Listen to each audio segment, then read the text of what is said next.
morning. Thank you so much for joining me. This is Harriet Kemmick with Down to Earth, the show in which we talk about the issues that matter. And today on our show, we're going to talk about forced sterilizations in the U.S. That means, simply put, where they forced women or took the wombs out of women as a form of population control. But in this case, it was eugenics. And we're going to describe what eugenics is and how this was a forced policy of sterilization that was, designed to reduce the number of indigenous peoples and people of color who were born. It sounds a little bit white supremacist. If it sounds that way, it is. It is. And this was a policy in the U.S. from the late 1800s until the 1970s. And we're going to talk about this in detail because in light of everything that is going on, we're confirming a U.S. a Supreme Court justice on the court who is possibly going to overturn Roe versus Wade, where women have the right to have an abortion if they so choose. And she possibly is also going to overturn gay marriage, meaning that people will not be seen as equal under the law. And I will go into that someday and talk about how I feel about that personally. I just feel like people should have a right to do what they want to do. If Jesus Christ, if God, the creator of the universe, left us with free will, I don't know what it is why some of us are so hung up on personal power and power over individual lives and power over people that we want to control how people live, whom they have sex with, whom they marry, whom they go out with, whom they date, whom they hang out with. Come on, don't we have enough problems of our own in our own communities? I don't know about you, but I have enough going on. When I was raising my children and they were much younger, there was just so much going on trying to keep them on the straight and narrow. I didn't have time to go look at what somebody else was doing with their children. And I feel like some of us don't have enough time in our daily lives to actually sit down and think about who is having sex with who and how much does that matter. I mean, the Bible is very clear on homosexuality, but God still gave us free will. So let people be. Let them do what they want to do. It's between them and God. I don't know how we want to control so much of people's lives. And this is coming from somewhere, because now we see where all this stuff is coming from. It was a planned policy of certain states. It originated, it was all over the country actually, because it also happened in California. So it was a white supremacist policy of controlling population growth, and especially population of Black and indigenous peoples. Black, Latino, and indigenous peoples. Latin people. So Latin people who came from all over South America and Mexico and Central America, and Black people and indigenous peoples. Indigenous peoples are the people who live on reservations, who are native to the land. This is, I'm going to be honest with you, my friends. I was reading this story. I've read the story maybe about 3 or 4 weeks ago, and it's just now I'm coming to terms with it. I really, really, really could not. I really couldn't. I'm looking into the camera and I'm telling you the honest truth. I could not deal with this. I had to shove the story aside and the related research that goes with it. I was like, let me table it for another day. I just simply could not believe what I was reading, that these policies actually existed. And the shocking thing about it is that it informed the Nazi policy. Because the Nazis had a policy of eugenics, right? They called it, I'm going to read it to you. They called it the 1933 Third Reich Law, that says, for the prevention of offspring with hereditary diseases. I kid you not. It was modeled on laws in Indiana and California. Imagine that. We created the Nazis. We informed the Nazis. I read somewhere else that the Jim Crow laws that existed in the South after Reconstruction, after slavery had ended, and Reconstruction and the ensuing Jim Crow laws, where whites in the South continued to perform white supremacy, control over Black people, that those policies also informed the Nazis. That the Nazis used those Jim Crow laws of segregation to create what we now call the Holocaust, where they sent 6 million Jews to the gas chamber. Imagine that. Aren't we great? This is why when people were talking about Make America Great Again, we were like, what parts of America were great that you want to recreate? Because the whole point of our democracy is to progress, to move forward. So even if some of us, our ancestors, thought like this 100 years ago, 150 years ago, we should learn from history that this was wrong and therefore not something to be pursued, right? Right. But how in Dickens' name is it that having the benefit of history now, that we're still seeing the proliferation of white supremacy activities and white supremacist behavior and activities and chatter that is still continuing and permeating our space and our society today? It seems a little bit unseemly. So I want to run some numbers by you in talking about forced sterilizations that targeted indigenous women and black women and poor white women during the early 20th century in America. I want to talk about that. So I want to run some numbers by you. It is very disturbing. So strap on, put your seatbelt on, and buckle up for the ride of your life, because these are not taught in history books in across the country, because it's shameful. Nobody wants to revisit this. This is something that you learn in sociology at university levels, if they do it. But in most cases, it's something you hear of or that the professor might skim over, and then you go and do some more research about it because it's shameful. Because it is quite possible that some people who would talk about it have ancestors who probably sat on the Eugenics board. I kid you not. I kid you not. There was one in North Carolina. And let me read that one to you. You're not going to believe it. In North Carolina, in 1964, North Carolina, the Eugenics board decided on a sterilization of a 20-year-old black woman who was disabled. Their grounds for doing that was that she exhibited, listen to this, guys, you ready? Listen to this one. She exhibited sexual promiscuity and aggressive behavior. She had been deemed intellectually disabled. You know what they called disability back then? Feeble-mindedness. I kid you not. Something that you can't help. Something that most people are born with or developmentally disabled, happens over time, so it's not immediately apparent when the child is born, but it becomes apparent later. They called it back then feeble-mindedness. Unbelievable. So eugenics, let me describe it for you.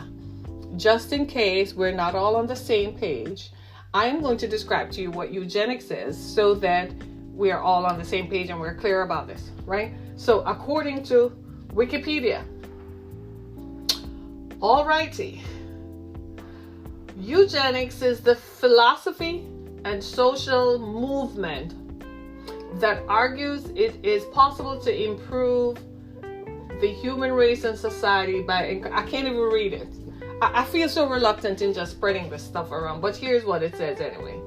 According to Wikipedia, it says eugenics is a set of beliefs and practices that aim to improve the genetic quality of a human population, historically by excluding people and groups judged to be not deemed worthy. That's what Wikipedia says. If you go to the pged.org website, it says, eugenics is the philosophy and social movement that argues it is possible to improve the human race and society by encouraging reproduction by people or populations with desirable traits, that's what gets me, termed positive eugenics, and discouraging reproduction by people with undesirable qualities. So guess who sits down and decides what those qualities of desirability are and undesirability are? A group of white people. God help us all. It explains a lot to us, doesn't it? Why white supremacy is so prevalent and why racism is so prevalent. It explains a lot, especially when you look at some of our politicians today who are older than my mother. My mother was 71. If she were alive today, she'd be 74. There are politicians who have been politicking since I was born. There are politicians who are serving in the Senate who have been there since I probably was 10, right? And when you look at them, so they achieved their majority when I was born. right? So you're looking at people who originate out of the South, and in the South during this time, eugenics was a popular brand of population control. And it probably wasn't called eugenics formally. They probably didn't say we're all studying under eugenics. But they definitely believed that white people were superior because they had more desirable human traits. And if we're going to continue the population, then we have to have people with certain desirable traits. In fact, to show you how stupid this whole thing is, listen to this part. Listen to this. Listen. This is good. Inside the board, listen to this. These people. More than 60,000 people. It gets better. 35,000 sterilization stories are reconstructed on this website called Sterilization and Social Justice Lab. And using data in the US, they have compiled somehow the historical records from North Carolina, California, Iowa, and my home state of Michigan. I can't even believe that. More than 60,000 people were sterilized in 32 states during the 20th century. Are you kidding me? So this guy named Francis Galton in 1883 came up with this idea. What a human being he must have been. Okay, so eugenics then it applies emerging theories of biology and genetics to human breeding. First of all, human beings are not dogs, so how are you even talking about human beings being breeding? White elites with strong biases about who was fit and unfit embraced eugenics. Do you realize that we're seeing that today? It is the same ideology why they sent immigrant women to a detention center and sent in a gynecologist to perform forced hysterectomies on said immigrant women. It's the belief white elites with strong biases about who is fit and unfit. There are people in the current administration who apparently believe in this ideology. This is why the Bible says when you're going to stomp evil out, you just stomp it all out. You can't leave it to rise up again. Because 100 years ago, we grappled with this. And here we are, supposedly a progressive society 100 and odd years later, and some later. And we still have people with these unique, strong biases about who is fit and unfit to be living, to be kept alive. To the extent where you're going to send people into an immigrant detention center and perform forced hysterectomies on immigrant women, knowing that they have no autonomy, they have no agency over themselves because they don't speak English. You don't even send a translator in there to translate because you deem them, based on eugenics, that they are not fit to be human beings. The idea amongst these white elites with their strong biases believed American society would be improved, listen to this, by increased breeding of Anglo-Saxons and Nordics. You remember when to be pure white or some foolishness like that, you had to have blonde hair and blue eyes? That's when they bred with the Nordics. The Nordics from Scandinavia. They felt that they were as pure white as could be. The funny thing about this, they never evaluated their IQs. It was just based simply on appearance. That was the thing. They never evaluated their IQs. They looked at them and assumed that they had high IQs.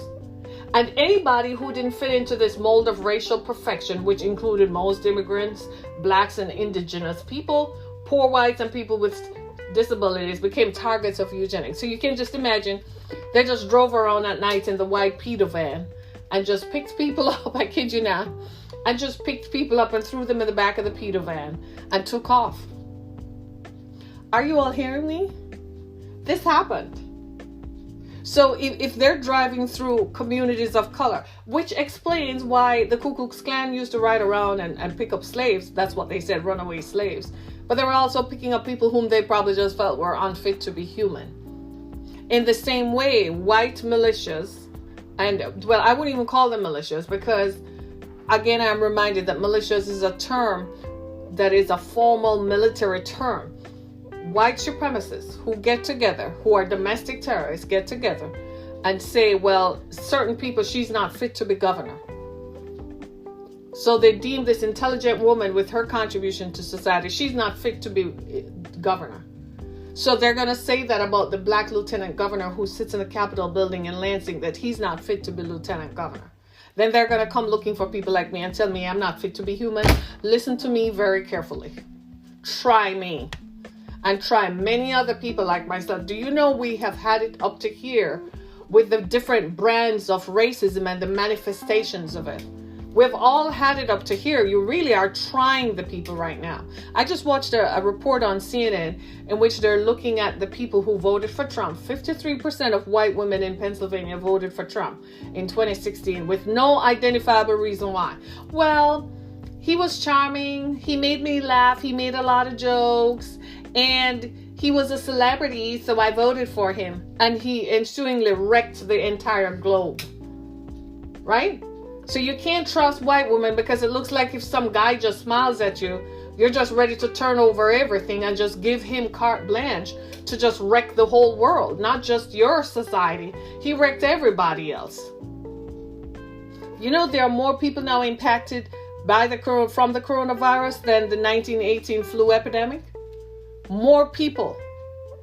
It was only 25 million people who were impacted by the flu epidemic in 1918. It's 40 million people and counting right now impacted by the coronavirus that could have been shelved and stopped by one man who had the power, but who had not a damn clue what he was doing and didn't want everybody to know that he didn't know what to do. So he bluffed his way through it and charmed all you white women, 53% of educated white women. Look how fooled you were. You know why? Because this guy came back and asserted your whiteness and made you feel again that you were powerful, because the previous 8 years were occupied by the most powerful couple in the world at the time were black. They were the Obamas. You felt some sort of way about it, not because the Obamas lacked the occupation for the job or the qualifications for the job, but you have your age-old stereotypes and biases that said because of their color they were unfit to be human. So many of you were coming from that background, and therefore, because you were coming from that background, there was nothing that you could do to stop it. Let's just be clear. Hey, it is what it is. We're calling a spade a spade. This is what we do. It's down to earth. It's as down to earth as you can get. That's all that it came down to. People were moved on their biases and elected a white man, not because he was qualified for the job, but because you liked his brand and he was white. That's the first thing you saw, because the previous year, all you saw were this educated black woman who probably made you feel a little less than because she went to 2 Ivy League schools with a law degree. Her husband went to 2 Ivy League schools with a law degree, and it probably bothered you somewhat. It probably made you think some sort of way. Yeah? So you wanted to reassume control because we all have what? Unconscious biases. Hey, talk back to me here. We all have unconscious biases. We grew up hearing our parents and grandparents and the people in our social groups around us talk about people. So we arrive at adulthood with some sort of ideas of who we are and who we should present ourselves to be and what the rest of the world should look like and how the world should respond to us if we present ourselves a certain way. Right? And so we still have these age-old biases. They don't go away. We might be socialized differently after we have left our farm, our little communities and so on, and we go out into the big wide world, and we might be socialized differently to be more accepting, but it doesn't remove the unconscious bias. That when you meet someone and they're of a different color, when you shake their hands, you wipe your hands on your clothing. Happens all the time. That's your unconscious bias kicking in that person is dirty, because that's how you've been socialized to view people. Now, when you look at all these things, you say to yourself, well, Harriet, how is racism going to go away? If we don't uproot it and expose it for what it is, it's not going to go away. But we, as uncomfortable as these conversations are, we got to have them. I say this in your favor. To be honest with you, most of the folks who have these unconscious biases are aging out of the population. That's the best thing I can say. They're aging out. They're getting older and older. And for some reason, younger people are they're not grasping the ideas so quickly because they've been socialized differently. Now, you will have the fringe elements. No, you will always have fringe elements in any society, free or not. And especially because we are a free society, you are going to have fringe elements who from time to time are going to act out. But what we want, the ideal, is to make them less of the norm and more of exception. Let me give you the numbers so that if you're just joining us, let me give you the number. By the numbers, 60,000 people were sterilized in 32 states during the 20th century. Indiana, Mike Pence's state. You remember Mike Pence? The vice president. Yeah, he was a governor of Indiana. 60,000 people were sterilized throughout the country. Indiana, Mike Pence's state, passed the first eugenics law in 1907. The United States was an international leader. As a matter of fact, Nazi Germany copied the law and made it into their 1933 law for the prevention of offspring with hereditary diseases.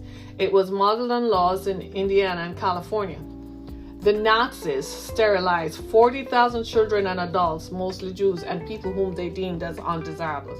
That 400,000 whom they sterilized, the court is out on that one. The jury's out on that one because that's just the numbers we know. Hey, Alex, how you doing? Right? It's just crazy, right? It's crazy. Imagine that.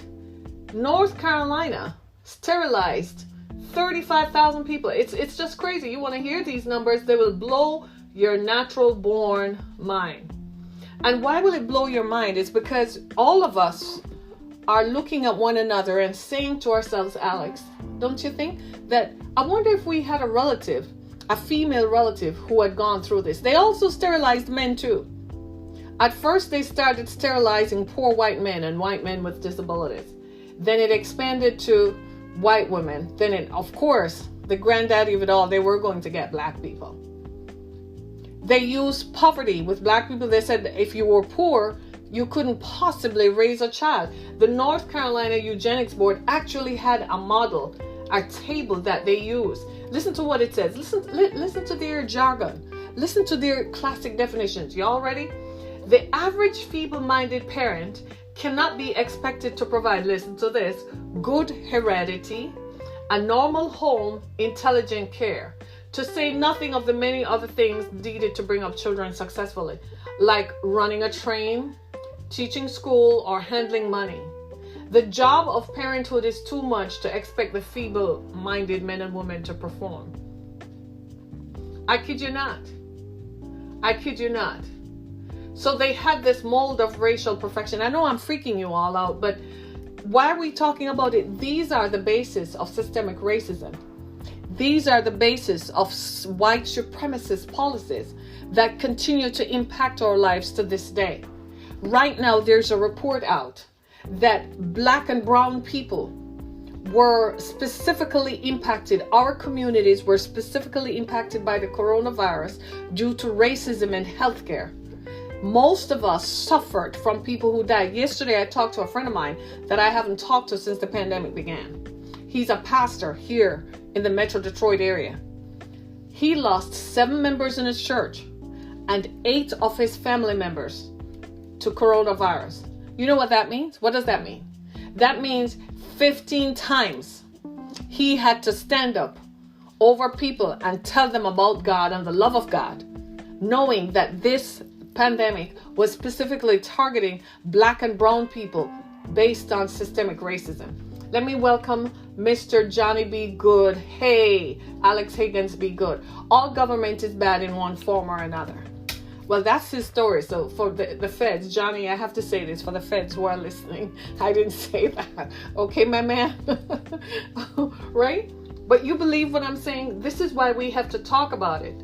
Indiana passed the world's first sterilization law in 1907. State-sanctioned sterilizations reached their peak in the 1930s and 1940s, but continued, y'all ready for this, up until the 1970s. The thing I don't get about this is how we, We're now the nicest country in the world, supposedly, but we informed Nazi Germany. Not cool at all. Nazi Germany used the laws in California and Indiana to form their laws of eugenics, where they killed people simply based on appearance. I don't know about you, but did y'all go watch the Hunger Games and Elysium? That was your overnight homework. Don't tell me you didn't watch it. Y'all ain't taking this thing seriously. You need to be informed. We need to be, not because we have a hypersensitivity or hyper awareness, but that you don't get shocked. You need to understand what is behind the policies that you're seeing. For instance, right now, they're ramming through a Senate confirmation hearing. It's twofold for a Supreme Court justice that really, in all integrity, should not happen until after the elections. But these people who are running the country now, they don't have any integrity. If you can't trust them with a simple process like confirming a U.S. Supreme Court justice, how are you going to trust them with your health? Well, that's exactly what's on the docket. What's on the docket is overturning Obamacare. You know who it's going to affect? Not just me and you, but all the people out there who have children who are autistic and they can't work. You ever try raising a child with a disability? All the people out there who have sons and daughters and who have children who are now adults, and all the people who have siblings that they have to take care of, all the parents who are near retirement and are still taking care of a child who was born with a disability, that's what they want to overturn. People with pre-existing conditions. As far as I'm concerned, guess what? We all have some sort of pre-existing condition, because by the time you're diagnosed, you and I know it's way gone. The minute the diagnosis presents itself is not the first time the disease has appeared. Let's just be clear, right? So it has to be a pre-existing condition. You see where I'm coming from? That's what's on the docket. That's where all of this comes from. And the woman they're trying to confirm, you need to go read up about her. She believes, you all are guys anyway, so you probably is going to think this funny, but she believes that all women are handmaids to men. Have you ever watched The Handmaid's Tale? It's where they took a group of fertile women and said that all men in the society, the richer the man, the more powerful he is the more he was responsible for having sex with these women with the goal of making them have babies. And the wife is expected to participate. So he can't have sex without his wife being there. So the wife is in the room while he's having sex with the handmaid. So the handmaids wore a specific color habit so they could be identified in the society as women who are fertile. I'm gonna run. I would run. That's what this Supreme Court justice believes in. She actually was part of that group. Yes, she was. She still is. They just took her name off the website. And you're all looking at me like, Harriet, surely? Yes. In fact, the story, The Handmaid's Tale, was based upon what was written on that website. Somebody who left the sect, it's a cult, formed that. But stop laughing. See, y'all are laughing now. I knew you guys. You're making me blush because you're laughing. But do you see what I'm saying? Do you see what I'm saying? And you're all laughing because you made it like, oh, that was like a lot of fun for me. No, it isn't. It isn't for us. You might have good intentions and you might not be inclined to do that. But what about people? Other people? They just see your daughters, your nieces, and your wife, your girlfriend, your side chick even, right? And just feel like she should just pop off on her. How would you like that? No. But that's what eugenics is. So I'm one of, you know what, let me stop talking. Because I would be one of those whom they would put the red habit on. And I would run, right? I don't know. Some people, it's either me or them, one of us, but somebody's going to go, and it probably is not going to be me. I kid you not. I'm not putting up with that. But these are the issues that contribute to the society we live in today. This is where all this is, because sometimes for many of us, we're still baffled by racism and the continued pervasiveness of it. It's like, even for white folks, you're like, come on, man. Give it a rest, because it's like you're being bombarded with it. But how can it go away when there are still people who have these unconscious biases? that if you're a person of color, and if you're an indigenous person, and if you are an immigrant, then you have no value. I saw a thing on Twitter where this white woman who is a Trump supporter, she's a Trumpster, and she said, I haven't met an immigrant yet. And she has a verified Twitter account. That's how racist Twitter is. And she says, I haven't met an immigrant yet who defies the perception that they're on welfare. And a guy took her on. He said, immigrant here with a PhD in English. Still want to talk to me? I just let him answer. I think he answered for all of us, right? Because I'm sitting over here like, talk to me over here. You know, last year, when at the height of the Republican agenda with immigrants and putting people in cages and putting women in detention centers, I went into the, you know, one of my friends is a member of the Republican Party here in Michigan, and I said, she said, let's talk about immigration. And I pointed out to her my own story. And she said, you know something? We need to hear the story. She took me to them, and we went around for a little bit and talked. They shut it down after that. You know why? Because it's personalized. Because I'm like, you're looking at me. I could be that person who was coming across the border and needed the liberty and justice here in the U.S., and you would have left me to go back to an abusive man who was beating me within an inch of my life. I kid you not, they shut it down. You know why? Because when confronted with how your unconscious biases impact people whom you know, it throws your humanity in your face, and you make a quick determination right then and there. Am I human? Because this doesn't sound human. This doesn't sound like something I necessarily want to be a part of. Are you hearing me? Well, it's the same thing with eugenics. Nobody wants to talk about it, but it's a part of our past. It is what is the fundamentals and the basis of what we call systemic racism today. After Jim Crow, after slavery was done, and there was Reconstruction, right? And after that was done, and after Jim Crow laws came into being, people were like, well, we have to find additional ways to control the black population so they don't grow too much. Well, eugenics was one thing. So they're going to drive throughout the community, and they're going to find people, whom they assess to be feeble-minded. Let me hear what Mr. Big Good has to say. Obama set up the immigration system that Trump inherited, though, but Trump should have changed it. The thing about it is, Obama set it up because he was under pressure. I agree with you. He set it up, but he didn't put people in cages. You see what I'm saying? Trump did that on the advice of his general, what's his name? Stephen Miller. Stephen Miller was the one who said, lock them up in cages and separate children and families. Stephen Miller and Jeff Sessions. The immigration laws of the United States have always been there.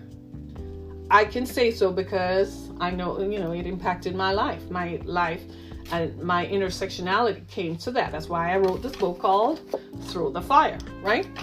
But they didn't say to lock people up in cages and separate children from their parents, even children who were being breastfed. That's where the cruelty came in. In every country that you're going into, you encounter borders. Every country has its borders. The United States has a right to patrol its borders, and it has a right to control who comes in. I'm just like you. I want to know who is here too. I want to know who you are, where you come from, what's going on with you. I agree with that totally. I've never been to any country in the world that I don't have to arrive at their point of entry without presenting documentation. Who am I, where I'm coming from, and why I'm going to be there, and how long am I going to be there? The United States has that right, more so than anybody else in the world. The problem, though, is when you decide to detain people, you separate children from their parents. That was the cruelty, and that was carried out by Stephen Miller. He hates everybody. Now, you know what is strange? These unconscious biases that we have. Stephen Miller is the descendant of Russian refugees. His grandparents were Russian political refugees. Imagine that. And he rose up to be the architect of the most vile immigration policies that not only destroyed the image of the United States, but caused, because of this eugenics, unbiased, and biases and unconscious biases made them in Georgia send a gynecologist into the detention center and performed hysterectomies on immigrant women. My God, right? Why shouldn't we have open borders? Hell no. I don't want to live in any country. You want to live with open borders? Are you kidding me? No way. You want to know who comes and who goes. Like, even here in Michigan, Canada is next door, right? Here in Detroit especially. Well, all of Michigan, frankly, is next door to Canada. Canada is next door. You either take the tunnel or you go over the bridge. We're going into Canada. Canada stops us. Who are you? Where are you coming from? Bye. Coming back from Canada, America is like, how long you been away? America changed. America is like, how long you been away? Let me see what you got. That's America. Like, you coming over here? America changed. We need to know that. We should never have open borders. Hell no. You can't have that, because then you don't know who is coming and going. The EU did that. The European Union, they had open borders within participating EU countries though. So if you were coming from another EU country, you could show your passport from that EU country, from another EU country, and it was fine. That's what their definition of open borders is. But if you were coming from Africa, it didn't work like that. You didn't have free pass going through. If you had an American passport, a Canadian passport, or if you had a participating EU country's passport, yes. I don't believe in open borders. I believe that our borders need to be controlled. You need to know who is coming and where they're coming from. And there has to be a policy that says if people need help and they're coming in on a refugee status, then these are the methods. We scrapped all of that. And we have a big ass country. We have land that we can't even process. So I don't see what's the big deal in sending people to New Mexico, to Montana and Wyoming and say, go start a farm, bro. Here's some money. We'll invest in you. Go start a farm or something. I'm just saying. Our population is gradually moving, or if you notice, but that's for another time. Our populations are gradually moving to urban centers because of climate change and because of job opportunities. We want people to stay out in the farms and continue to farm the lands and continue to develop those parts of our country. We need to continue to do that instead of having everybody move to urban centers that fast will be overcrowded in another 20, 30 years and resources will become scarce. And then we're going to have a problem like most other countries in the world that are experiencing this inflow, right? That's what's bothering the scientists when you look at wildfires in Oregon and wildfires in California. Those are the issues. But do you see where we're coming from? We need to know all countries have a right to know who is coming in and where you're coming from. Who are you? Where you're coming from? How long you plan to be here? You see where I'm coming from? When I was traveling a lot, every country that I entered, I had to present my identification and they had to vet me. So that the process of vetting is who are you, where you're coming from, how long you're going to be here. They kept a roll so that they know who comes in and who goes out. That you have to know that. So I agreed with that part of it. I didn't agree with the wall, but I agreed that we had to have a process of verification, and people who came across seeking refugee status, man, just let the people be. There was no need to put people in cages and lock them up and to say these people are just random criminals. That was racist. Some of those people were by the way, can I just help you out? The criminals don't travel that much. War criminals have access to money and resources to buy new identities. But criminals, the everyday criminals, the petty criminals, the ones who steal and armed robberies, they don't travel much. They're enjoying their life of crime in their societies. They ain't coming across the border. The people who are coming across the border, they're running from those criminals. They have nowhere else to go. They're trying to escape the violence and the poverty that causes the violence in their countries. The criminals are too busy sitting up there counting their money and enjoying their power. Enjoying the fact that they have more control over the people than the government and the law enforcement authorities do. I kid you not. It's a study and it's interesting. But when you look at, because a lot of people are saying, why this sudden concerted effort around racism and so on? It's because it's not good for us. It's not healthy. And a lot of how our racist policies were formed, they were based on ideologies like this, that people were unfit to be human. And who determines that, right? Do you see what I'm saying, Johnny? You see where I'm coming from? Alex, you guys are still there, right? A lot of these come from that place where a group of people got together and said, well, the perpetuation of the white race is such that we're going to mix Anglo-Saxons, people who come from Germany and England and France. Less France, more Germany and England. Not Spain, because the Moors did conquer Spain at one time. So they might be a little too mixed up to know who they are. I kid you not. And Nordics, the people from Scandinavia. They didn't base this upon people's IQ or people's intelligence, that these people were smarter. It's much in the same way that Hitler came up with the idea that he wanted this super race. Remember that? And he wanted this super race of human beings, but it was based upon color. It wasn't based upon intelligence. You know how you know it wasn't based on intelligence? Why? Because the Jews culturally prevailed, didn't they? The Jews were the artists. They were the musicians who created music. They were the merchants who kept the society going because they had the wealth. They worked for it, so they knew banking. Yeah, it was the Jews. They were the engineers. They were the doctors, the lawyers. So it wasn't based upon intelligence. It was simply based upon the appearance of the color of your skin. This is why racism is an evil and is an affront to humanity, because God created all people.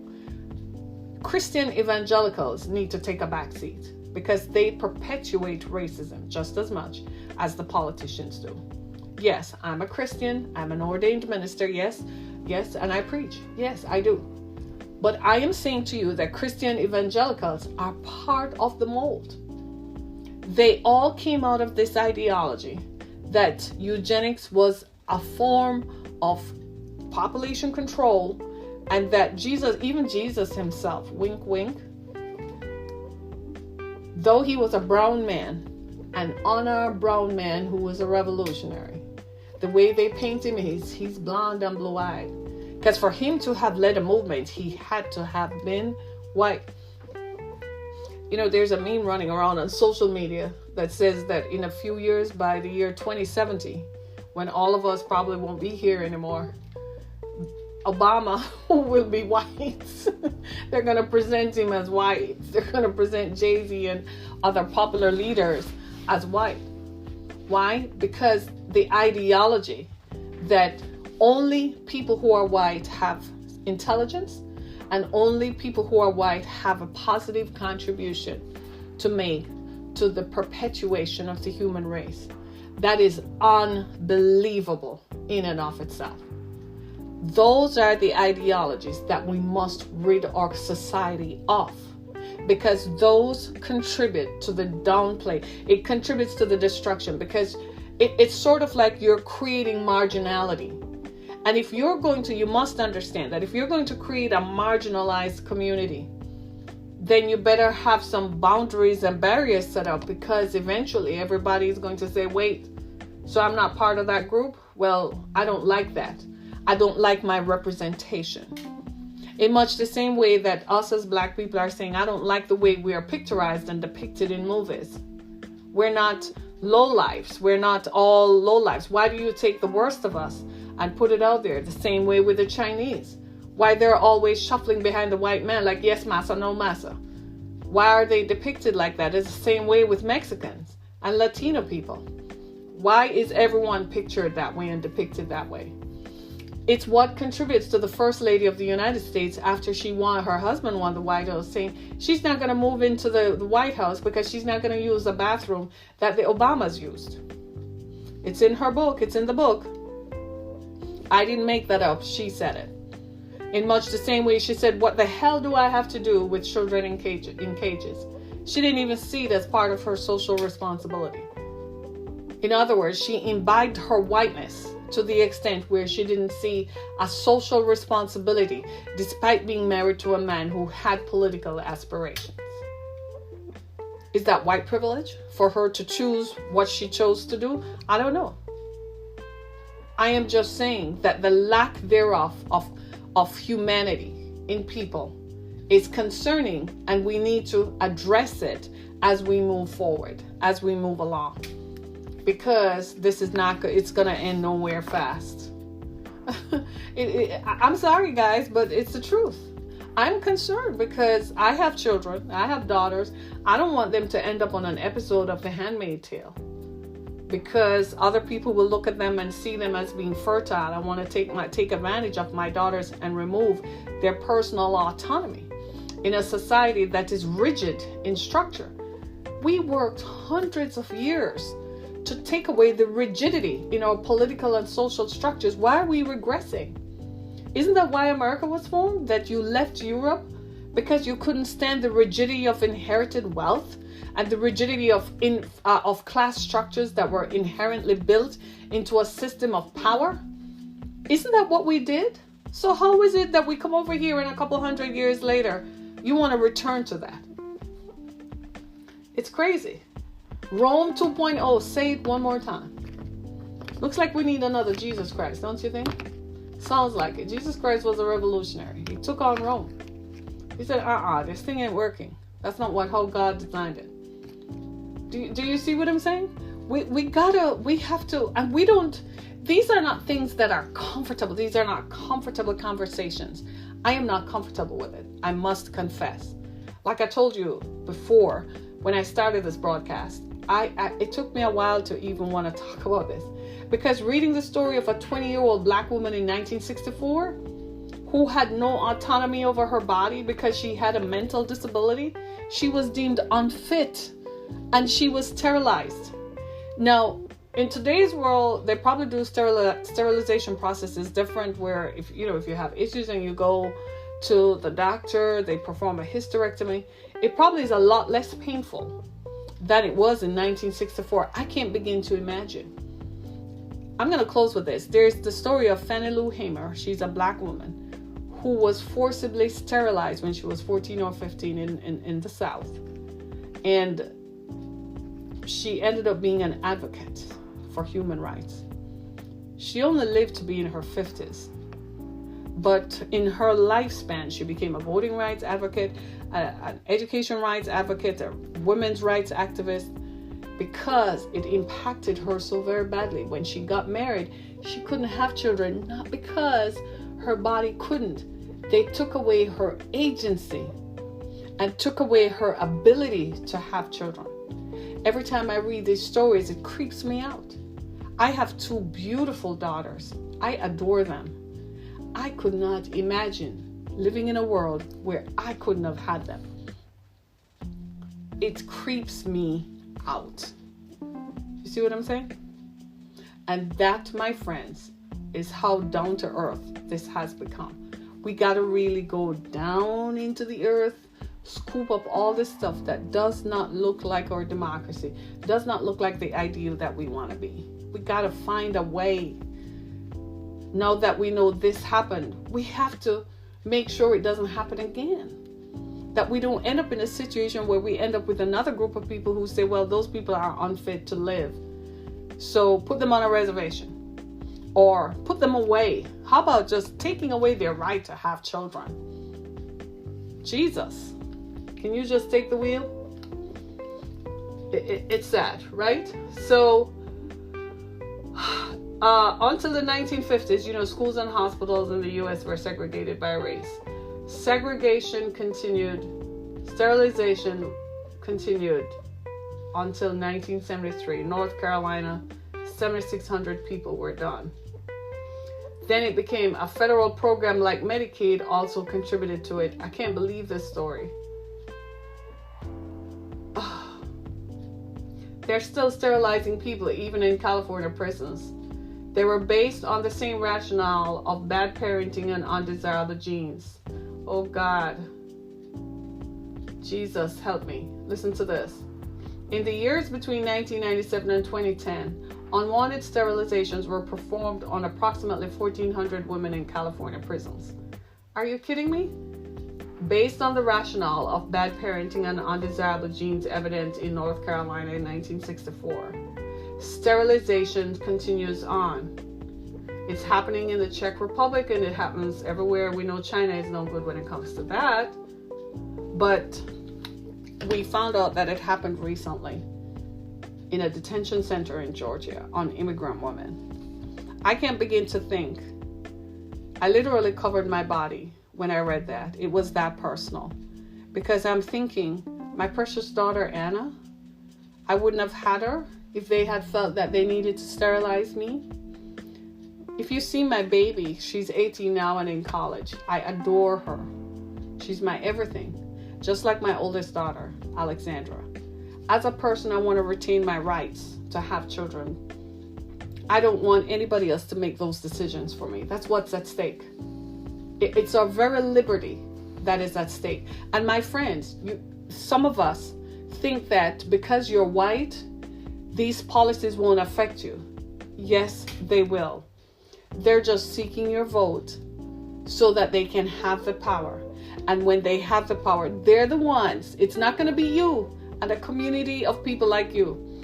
The people who have the power are going to be the ones who determine who lives and who dies. And they're not going to choose you. They're going to come up with a certain standard that says you have to have a certain amount of money and live a certain way to have children. And if you fall beneath that, they're going to take away your right to do so. They can and they will if you let them. We have to be watchguards and vanguards over our own autonomy and the agency of our bodies. We can't sit back at no stage of the game and just sit back and say, oh, well, the politicians will take care of it. Well, who are these politicians? What do they think? If they came out of the South, like some of them right now, then they don't believe that any of us have any autonomy or agency at all. We can't think. They can think for us, even though they're past their prime and at 85 years old are stumbling to find words. Like, give it up, man. These are the issues that we uncover. My name is Harriet Kimmick. Thank you so much for watching. Thanks, everybody. You guys make my morning. I can't begin to tell you how much I enjoy your comments. Keep it coming because it's informing me as well. Thank you so much. You're giving me some valuable feedback. Thanks so much, everybody. Be blessed.